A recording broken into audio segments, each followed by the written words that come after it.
Hello guys, welcome back to my channel. आज का हमारा टॉपिक है मोटिवेशन यानी कि अभिप्रेरणा। हमें अपने बिजनेस को सफल बनाना है, अपने प्रोडक्ट को बेटर बनाना है। उसके लिए हमारे एम्प्लॉयज़ का मोटिवेट होना बहुत ज़रूरी है। उन्हें मोटिवेट करने की बहुत सारी विधि होती हैं। ओवरऑल मोटिवेशन का मतलब है हम चाहते हैं कि वो एक पर्टिकुलर वे में, एक निश्चित वे में कार्य करें और उसके लिए हम उन्हें प्रोत्साहित करते हैं, वही हमारी मोटिवेशन कहलाती है। आप प्रोत्साहित के लिए ये कह सकते हैं हम कि हमने उनको एक टारगेट दिया है कि अगर आप उस टारगेट को अचीव करेंगे तो आपको बोनस मिलेगा या फिर आपको कुछ गिफ्ट मिलेगा, वही हमारी मोटिवेशन कहलाती है। या फिर अगर आपने नहीं किया तो आपको पनिशमेंट मिलेगी। तो वो मोटिवेट करने के लिए किया जाता है। अब इसकी डेफिनेशन देख लेते हैं। According to McFarland, motivation is related to the forces working in the mind of an employee और subordinate which motivates him to do और not to do a task in certain ways. यानी कि मैकफॉर्लैंड के अनुसार अभिप्रेरणा का संबंध किसी कर्मचारी या अधीनस्थ के मन मस्तिष्क में कार्य कर रही उन शक्तियों से है जो उसे किसी कार्य को निश्चित विधि से करने या नहीं करने के लिए प्रेरित करती हैं। अब करने से मतलब है, अगर उसको ये टारगेट दिया गया है, वो अचीव करेगा, उसको गिफ्ट मिलेगा, प्राइज़ मिलेगा, तो वो उसकी जो मन की इच्छा होगी, वो उसको प्रेरित करेगी कि आप ये काम करें ताकि भई हमें प्राइज़ मिल सके। और अगर नहीं करने से मतलब है, अगर किसी चीज़ के लिए मना किया गया है हमारे हायर लोगों द्वारा या फिर हम अपना काम नहीं कर रहे हैं, तो उसके दिमाग में बार-बार आएगा कि भई खाली मत बैठो, काम कर लो, नहीं तो पनिशमेंट मिलेगी। तो उसको इस तरह मोटिवेट किया जा रहा है। इसकी एक और मेन डेफिनिशन है कॉन्टज एंड ओडोनिल द्वारा, व्यक्तियों को इच्छित तरीके से कार्य कराने के लिए प्रोत्साहित करना ही अभिप्रेरणा देना है। यानी कि हम चाहते हैं कि वो हमारे अकॉर्डिंग कार्य करें और हम उसके लिए उन्हें प्रोत्साहित करते हैं। कि आपको कुछ गिफ्ट मिलेगा या कुछ पनिशमेंट मिलेगी, किसी भी वे में वो हमारी मोटिवेशन कहलाती है। अब इसकी हम विधियाँ देख लेते हैं। अब इसका वर्गीकरण 3 तरह से किया गया है।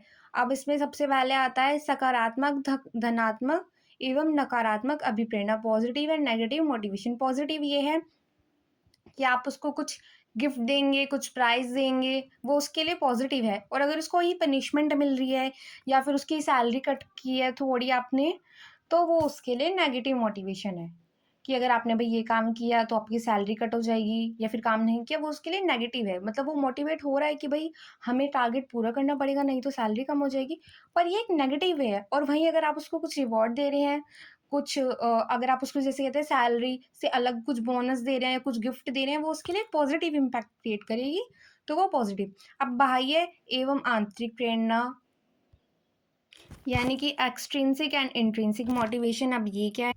लाइक आपने अपने एम्प्लॉयज़ को बोला कि भई अगर आप आज का इतना टारगेट कंप्लीट कर लेंगे, आपकी आज जल्दी छुट्टी हो जाएगी, या फिर आपको कुछ एक्स्ट्रा वेतन मिलेगा, आपको कुछ बेनिफिट्स मिलेंगे। वो हमारे बाह्य प्रेरणा है। और आंतरिक प्रेरणा ये है कि एम्प्लॉयी के मन में खुद आए भी हमें अच्छी तरह से कार्य करना चाहिए, कि हम इस बिज़नेस के पार्ट हैं, तो हमें अपना बेस्ट देना चाहिए। वो उसकी आंतरिक प्रेरणा यानी कि इंट्रिंसिक मोटिवेशन कहलाएगी। अब होती है वित्तीय या अवित्तीय प्रेरणा, यानी कि फाइनेंशियल और नॉन फाइनेंशियल। अगर आप उसको फाइनेंशियली कुछ दे रहे हैं, आप उसको बोनस दे रहे हैं या फिर आप उसको फ्री हेल्थ इंश्योरेंस प्रोवाइड कर रहे हैं, कोई भी मनी रिलेटेड चीज़ दे रहे हैं आप उसको, तो वो हमारी फाइनेंशियल मोटिवेशन कहलाती है। और हमारी नॉन फाइनेंशियल में आती है कि आप उसको राइट्स दे रहे हैं, आप उसकी वैल्यू बढ़ा रहे हैं या फिर आप उसको एप्रिशिएट कर रहे हैं, उसकी प्रशंसा कर रहे हैं, तो वो हमारी अवित्तीय अभिप्रेरणा कहलाती है। इसमें मनी रिलेटेड नहीं है, पर फिर भी वो मोटिवेट होगा कि भई आपको सम्मान दिया जा रहा है, आपकी कंपनी वैल्यू कर रही है, इससे भी उसके अंदर मोटिवेशन क्रिएट होती है। अब आता है पारिश्रमिक भुगतान की विधियाँ, methods of payment of remuneration. अब कोई एम्प्लॉय हमारे यहाँ काम कर रहा है, हम उसको सैलरी भी देंगे, पारिश्रमिक भी देंगे, और उसके लिए हम ये विधियाँ यूज़ कर सकते हैं। सबसे पहले आता है यानी कि आपने कह दिया कि भई अगर आप 100 यूनिट की सेल्स करेंगे, आपको सेल्स का 10% कमीशन मिलेगा। तो यानी कि क्या होगा, वो जितनी ज़्यादा यूनिट सेल करेगा, उसको उतना ज़्यादा कमीशन मिलेगा। यानी कि जितनी ज़्यादा हमारी सेल बढ़ेगी, उतना ज़्यादा उसका कमीशन बढ़ेगा। और उसके बाद आता है फिक्स्ड सैलरी मेथड, यानी कि हमारी सैलरी फिक्स है और ये नॉर्मली मंथली बेस होता है, वीकली बेस भी होता है वर्कर्स के लिए, कि भई आपको 1 महीने में इतने रुपए मिलेंगे अब चाहे अब उसमें सेल कम हो रही है या चाहे ज़्यादा हो रही है, आपकी फिक्स्ड सैलरी है।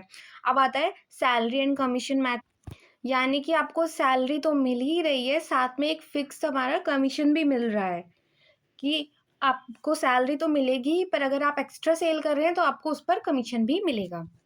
अब उसके बाद आता है हमारा प्रॉफिट शेयरिंग मेथड, यानी कि जो हमारी कंपनी वालों को, ओनर को नेट प्रॉफिट हो रहा है, वो उसका कुछ परसेंट फिक्स कर देगा कि आपको अगर इतना प्रॉफिट हो रहा है, मान लीजिए हमें 100% प्रॉफिट हो रहा है, तो आपको उसमें से 10% मिलेगा या 20% मिलेगा। वो आ जाता है हमारा प्रॉफिट शेयरिंग मेथड। उसके बाद आता था हमारा सैलरी एंड बोनस मेथड, यानी कि वेतन तथा बोनस। अब इसमें आपको वेतन भी मिल रहा है और साथ में आपको बोनस भी मिल रहा है। तो ये हमारा जो बोनस होता है वो फिक्स नहीं होता, वो आपको किसी ओकेजन पर मिल सकता है, किसी टारगेट को अचीव करने पे मिल सकता है। तो ये हमारा बोनस मेथड कहलाता है। तो ये हमारी 5 मेन मेथड्स हैं हमारे पारिश्रमिक भुगतान के। एक बार इसका क्विक रिवीजन कर लेते हैं। कमीशन मेथड में ये है, आप जितनी ज़्यादा सेल करेंगे आपको सेल के कुछ परसेंट उस पर कमीशन मिलेगा। तो जितनी जैसे सेल बढ़ेगी हमारा कमीशन बढ़ेगा। फिक्स सैलरी में हमारी सैलरी फिक्स है कि हमें उतनी ही सैलरी मिले मंथली, वीकली या ईयरली बेसिस पे। उसके बाद आता है हमारा सैलरी एंड कमीशन, वेतन और कमीशन, यानी कि हमारा वेतन फिक्स है, पर अगर हम ज़्यादा सेल करेंगे तो उस ज़्यादा भाग का, कि अगर हमारा महीने का टारगेट है 100 यूनिट सेल करने का, पर अगर हम ज़्यादा सेल कर रहे हैं तो हमें उस पर एक्स्ट्रा यूनिट्स पर कुछ कमीशन भी मिलेगा। उसके बाद हमारा प्रॉफिट शेयरिंग मेथड, कंपनी को ओवरऑल जितना प्रॉफिट हो रहा है उसका कुछ परसेंट हमारा फिक्स रहेगा कि हमारे प्रॉफिट में से 10%, 20%, 5% जितना भी हमारे वो फिक्स होगा पहले से, उतना हमें प्रॉफिट मिलेगा। उसके बाद आता है हमारा सैलरी एंड बोनस मेथड, यानी कि हमारी सैलरी फिक्स है, पर अगर हमने कुछ बेटर वर्क किया है, कोई पर्टिकुलर ओकेजन है हमारा, उस पर हमें एक्स्ट्रा बोनस भी मिलेगा। आई होप आपको आज का वीडियो अच्छा लगा हो, एंड हम अपनी नेक्स्ट वीडियो से मेन एमसीक्यू करने वाले हैं, हिंदी और इंग्लिश दोनों लैंग्वेज में। तो आप वो वीडियो भी देख लीजिएगा। Thank you for watching.